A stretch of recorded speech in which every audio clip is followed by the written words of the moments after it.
You guys are our future. Amen. We are dependent on you. We're not trying to put a load on you. But everything you do, you are accountable for. Did you ever hear any stories about children taking box cutters and guns to school? Amen. You ever hear any of those stories? Amen. Those are true stories. Amen. But what were they trying to do? Who were they trying to impress? What were they not thinking of? To take, you know you might have to go through the metal detector. So why would you jeopardize yourself? Now you're putting your family through a lot of stress. Let me tell you what my son did one time. 'Cause I'm telling you, I'm not no stranger to none of this. I'm human. My kids is crazy. People that I've been knowing for years, like Mother Moore, they say, "How the kids?" I say, "Crazy."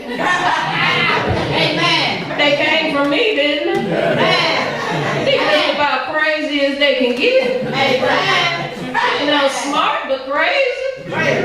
You know, this little boy, again, he was about your age. He had a paper route right on Lakeview and Craft, that crazy intersection right up the street from my house.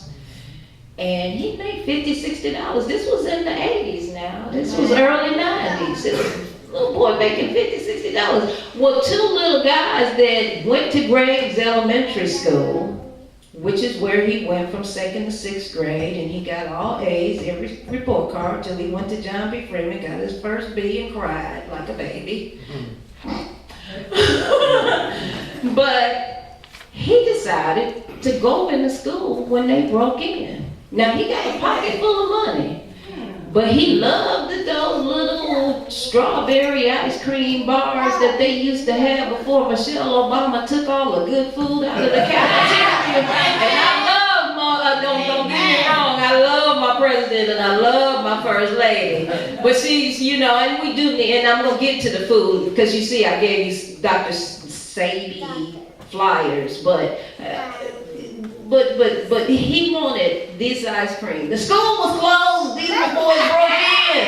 This little Negro walking across Graves campus, 2 ice cream bars in his pocket and 1 in his mouth, and here come the police because the silent alarm went off. Well, the other 2 boys ran. My little crazy son, the one to get caught. He didn't even break in. He just went in. But guess what? He was in the wrong place at the wrong time with the wrong people. 100% responsibility. I have a bracelet that I wear that says that 100% responsibility. He went to juvenile court. I was working for the post office at the time. I get a call, Ms. Nelson. We have your son Douglas right down here at juvenile court. I said, keep him, click up. Amen. Amen. Amen. They called me back. They called me back for 6 days and then threatened me. If you don't come get him, and then we gonna charge you. And if I pay them, I don't pay him nothing. But I did eventually go get my son. Amen. And when he went before the judge was at the podium, and he looked at this boy report card, and he looked at the little black speck sitting there, and he looked at me, and then he looked at my son, and he said, "Sir, why are you here?" Amen. "I'm looking at your report card. Why are you here?" And he's petrified. You know he's scared. Judge asked him one thing. He said, "Can you keep yourself out of trouble?" Douglas said, "Yes. We come from the north, so we don't do the serve the man. I've been in trouble for that before too." So the judge said, "Okay, but I'm gonna tell you what, if you come back before my court again, I'm gonna throw the book at you." To this day, that boy will not get he gets upset if the police look at him cross-eyed. He ain't got a speck on his driving record. He pulled out from a Corker Road on the Winchester, and he did one of them rolling stops. Cause we've been here years. You know, we hit the corner, we look down, ain't no light. It's light at Graves, got the traffic. I told you I'm driving. Russia needs my offspring now. He in that Jeep, he flipped that corner, and I don't know where the police come from, but he right here at my neighbor Kirkendall house on the corner, and they got the blue lights on him. He calls me on the cell phone. I'm in there cooking.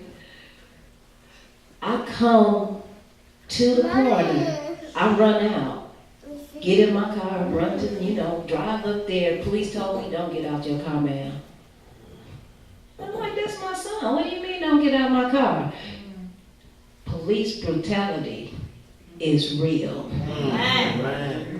But all lives matter, not just black lives. All lives matter. See, they wanted to do something to my son that day, and they wanted to do something to me when my neighbor called the police on me a couple of weeks ago because she wanted to put her garbage cart out on Wednesday and garbage collection day is Thursday. The policeman came to my carport and told me he was going to arrest me because I was trespassing. I said, she don't own that. She renting that. And this ain't garbage collection day. And why are you trying to turn my Whitehaven neighborhood into a hood? And my son, Mom, you can't talk to the police. He put his pants on one leg at a time. Just like I did. As long as I don't step outside my door, I did not become aggressive. Amen. And then the man started hollering at me. And I said, well, sir, can you please lower your voice? Because I was here, I'm in my door, and he's down the stairs in the carport halfway in between the cars. But he's hollering at me, Mother Moore. And I said, well, can you lower your voice? You don't have to holler at me. Little white cop, you already know. You already know. So he get halfway back in between where the cars is, and he get louder.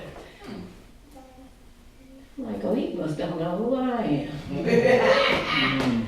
By this time, now the Lord done already made it so my son does DirecTV, so he's in his own vehicle because he got tired of that GPS tracking him and he couldn't come and do work for you. Because they looking at everywhere you're going. They want to track you in the post office truck these days. They wasn't tracking me because I be at home with my feet up. But he's like, Mama, you can't talk to the police like that. No, he can't talk to me like that. Amen. This is my land. This is my property. He's disrespecting me, and then he's getting loud. And after I asked him, would you please lower your voice, and he got louder, I just simply told him in a nonchalant voice, you cannot out-talk me. As a matter of fact, you can't out-talk me. So he backed up all the way out the carport and told me he was going to call his detective on me. I said, well, I guess I'll just have to go call Colonel James Kirkwood on you.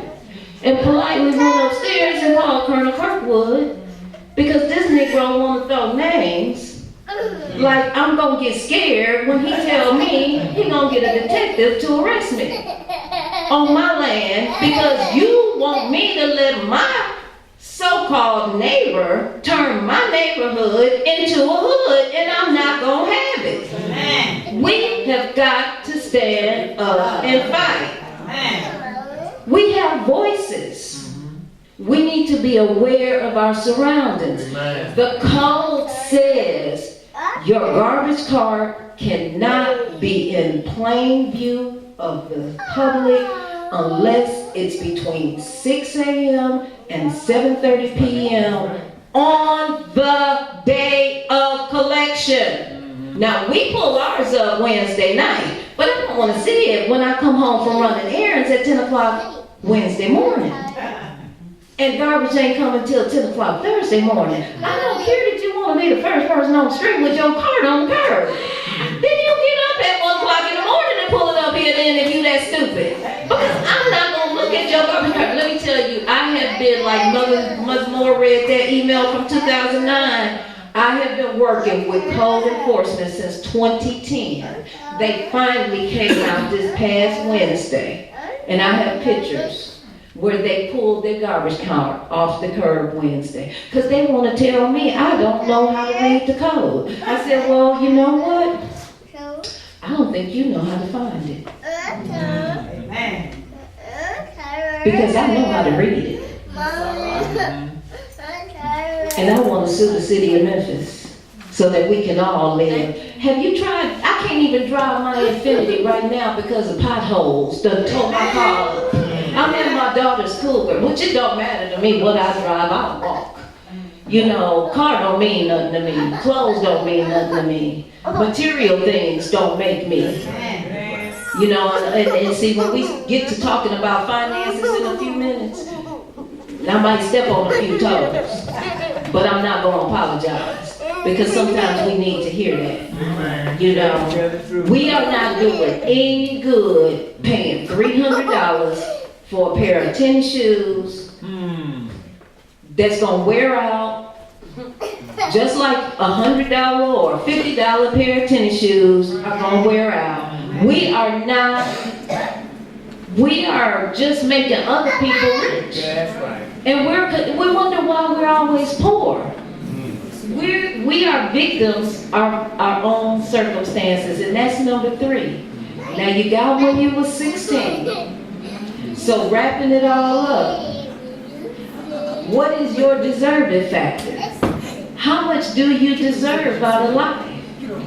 And what do you do to deserve that?